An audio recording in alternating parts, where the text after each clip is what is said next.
Okay, padayon kita. Let's continue with our problem solving, building our problem solving skills for KSPs. So, KSPs, KAs, equilibrium constant, particularly with acid base, and then your solubilities. Okay, next problem. I think I will solve this one because I've solved this in one section. Then, di ko lang matiyak. Though I have an answer, pero of course, tao lang din ako. I'm not really that sure of my answer. So, calculate the molar solubility of the following compounds. I think sa isang section ito sinolve ko to.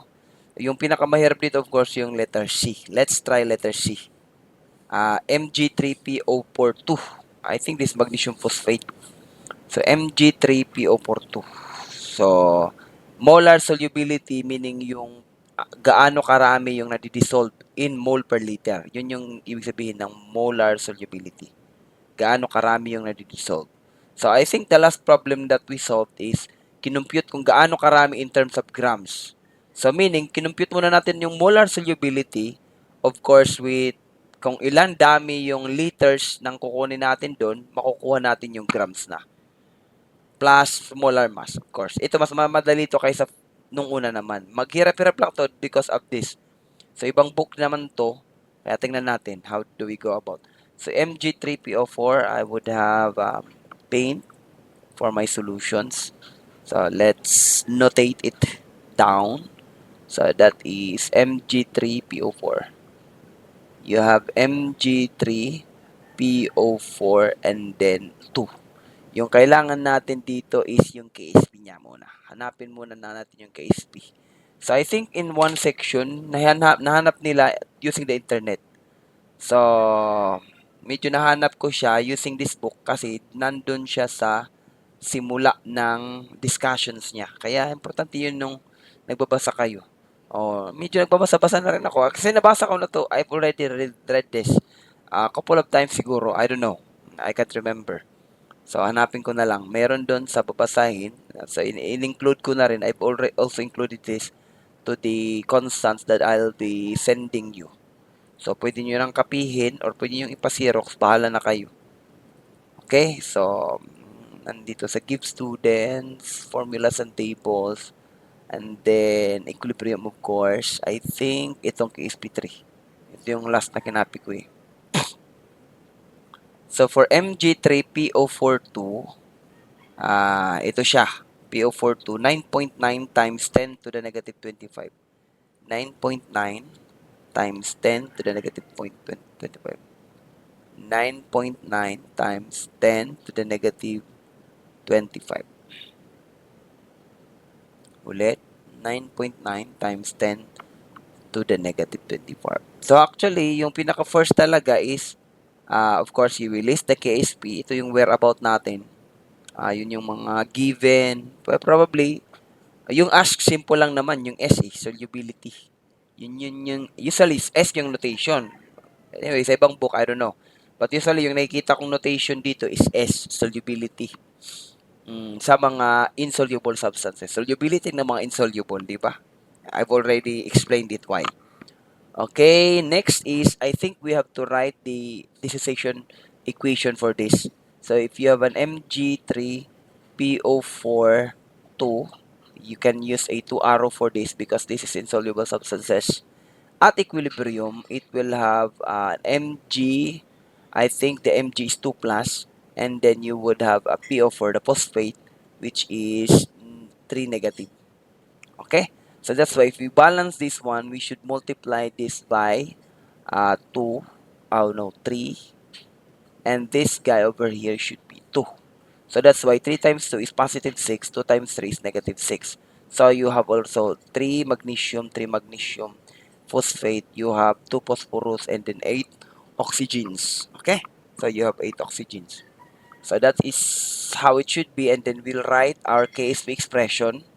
So our KSP expression, which is a constant 9.9 times 10 to the negative 25, it is equal to the product of Mg2 plus raised to the power of 3, and then you have PO4 3 negative raised to the power of 2. And then, since the question is solubility, we can derive the expression for our solubility, which is our solubility really is mm, gaano ba karami yung madidissolve nito wherein you have the presence of 3 magnesium. So, parang equal siya, yung solubility niya is equal siya sa um, 3 magnesium. At times 3 divided by 3 ng magnesium. Or tatlong solubility niya, kasi magiging tatlo siya eh, magiging isang magnesium na concentration, magnesium 2+. Tapos, dalawang phosphate, PO4, 3 negative, sorry, Control Z, dalawang solubility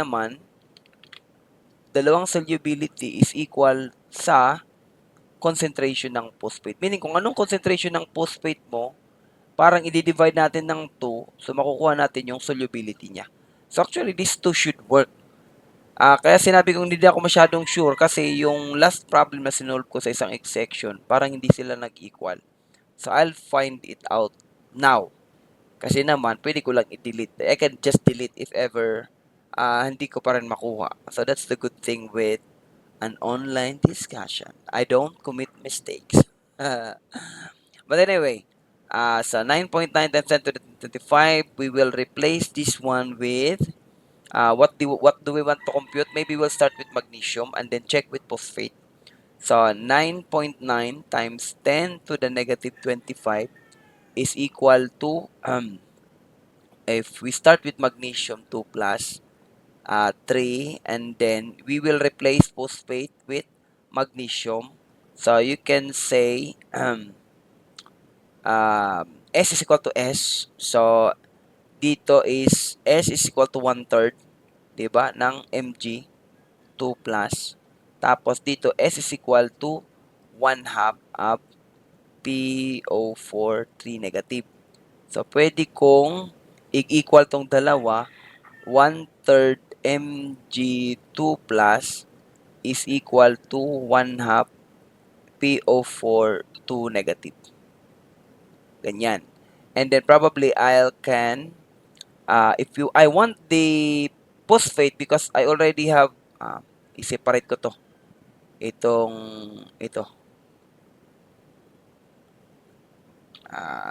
Ilagay ko yan dito kasi magsimula tayo ng equation. So, Mg2 plus 3 cube. Tapos, ipalit ko dito ito.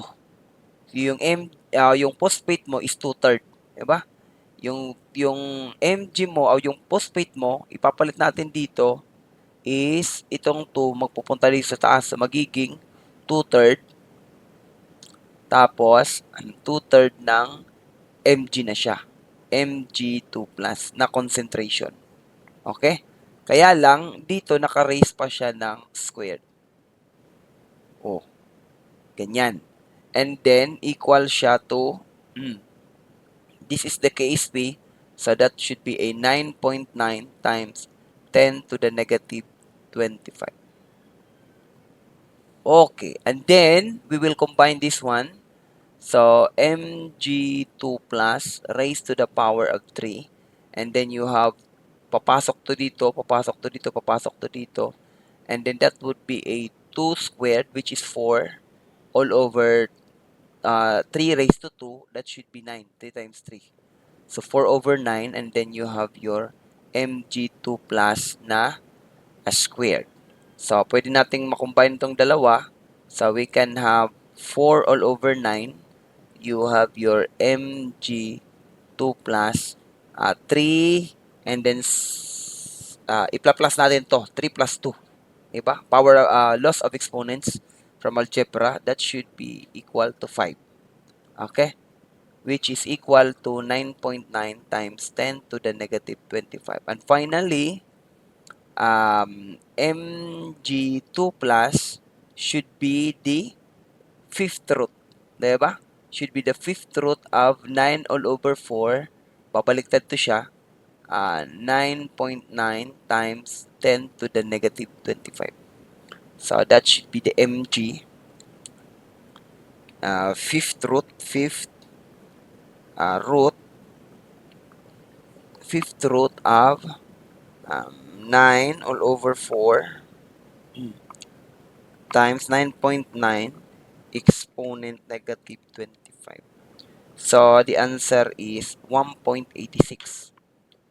1.86 1.86 times 10 to the negative 5. Units should be moles per liter. So again, no units for KSP because iba-ibang yung unit nila, but it is understood na pag nagpunta na tayo sa concentration, that should be a mole per liter. So the other route, let's say ito naman. Actually, ito na yung solution hinahanap natin, that is the solubility. Ay, sorry, hindi pa pala. This is the Mg2+. So, pwede na natin kunin yung solubility. Ito na muna. Yung solubility which is, sa Mg. So, 3S is equal to 1.86 times 10 to the negative 5 mole per liter. That's why yung solubility mo is you have to divide this by 3. Divided by 3, that should be a 6.2. 6.2 times 10 to the negative 6 unit would be mole per liter. So, ito na yung answer natin. Now, let's check it using the other way. Kaya sabi ko may answer ako pero I'm not that sure kasi wala naman, kasi even to siya, so walang answer to sa book. So ako naman yung pag makita niyo yung book, i-try niyo muna yung may answer dun sa likod. Answer hindi solution. Kasi yun yung ginagawa ko when I was a student, that's what I was doing. I look for the answers at the back or those problems with answers at the back, and then I try to solve it and then derive the answer. Okay? The good thing is you will build your you will build your problem solving skill with that. The only problem with that is sometimes, especially with the books which don't have many authors, not many reviews, example, Filipino authors, kasi mahirap tayo, or those books which doesn't involve many scrutinies. Yun yung problema. Kasi may mga mali-mali din yung book. Yun yung problema. Pag naka-encounter kayo ng isang problem na hindi nyo ma-answeran, hindi nyo ma-derive, so baka rin kasi may mali yung book. Pero pag maraming authors yan, standard yung text mo. Kaya yung sabi ko yung importance ng standard text mo. Kasi maraming reviewers dyan.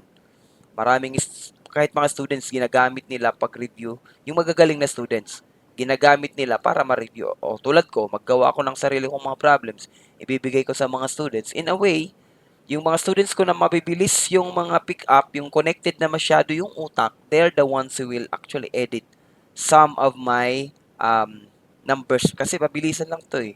Kahit kami, of course, lalo na ako. I am humble enough to say that nakapasa lang. Di ba? Anyway. But anyway, so let's solve it the other way around. So, second solution. So, this is my second solution. And then, I'll try to have the route na 9.9 times 10 to the negative 25. Then, ito yung papalitan ko, Mg3. So, ibig sabihin ko, Mg3 yung papalitan ko in terms of phosphate. That would be 3 halves. 3 halves phosphate. Diba? PO4 2 negative. 3 halves siya. Dito yan banda. Nakuha ko yan dito. And then, dito naman, i-retain lang natin. You have your PO4, 3 negative. 3 negative pala to. 3 negative, then raised to squared. Dito, raised to cube. Raised to cube siya. Okay? So, from that, we can have, itong cube na to, mag-cube yung 3. So, I will have 3 cube, and then I will have 2 cube for this. And then you would have phosphate, 3 negative, and then you would have cube.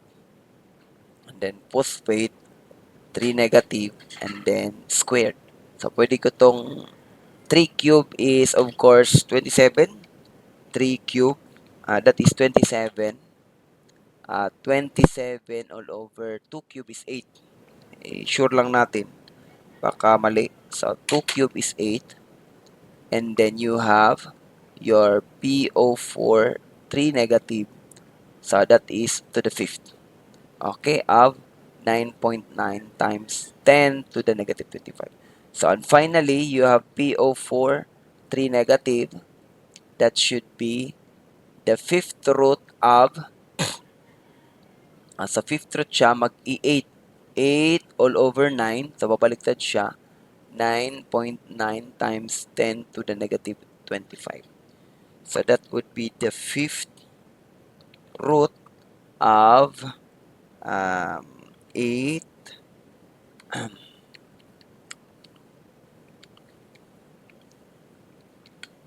all over. So, equal siya to 1.545. 1.545. 1.545 times 10 to the negative 5 unit now would be mole per liter. And then, from solubility expression, I can now derive the solubility, which is how many? Solubility using phosphate is 2S. So, I have 2S, the concentration of your PO4 3 negative. Diba? Yun siya. Ito yan siya. Diba? Or magwa 1 half ako dito. Or to get that solubility, that should be 1 half ng ito. Diba? Itong 2, pupunta sila dito sa baba. And then, kakapiyong ko yung PO4, 1.545 times 10 to the negative 5 mole per liter. So, the solubility should be divided by 2, and that is 7.72. 7.7 times 10 to the negative 6 mole. Yun yung sinasabi ko dito. Kasi hindi magtugma. Masyado bang malaki? Dito is 6.2, dito is 7.7. Pero pareho lang to the negative 6. Baka may mali. Ay, sorry. Ito na. 27 pala to dito. Yung 8 pupunta dito, dito pala is 27. Yun na yung mali ko. So, dito, erase mo na ako. Baka ganito din nangyari dun sa isa kong solution sa isang section. Tapos di ko na makita. Dito nakita ko. Baka ha? I'm not saying. So, this should be a 27. O, sinabi namin kanina, sir, o kaya lang, di niyo ako masabihan kasi video naman to. So, the fifth root, again, ulit, fifth root of 8 times 9.9 exponent negative 25 all over 27. So, magbababa siya 1.24 to negative 5. 1.24 times 10 to the negative 5 mole per liter. So, dito naman, erase natin. Ito na.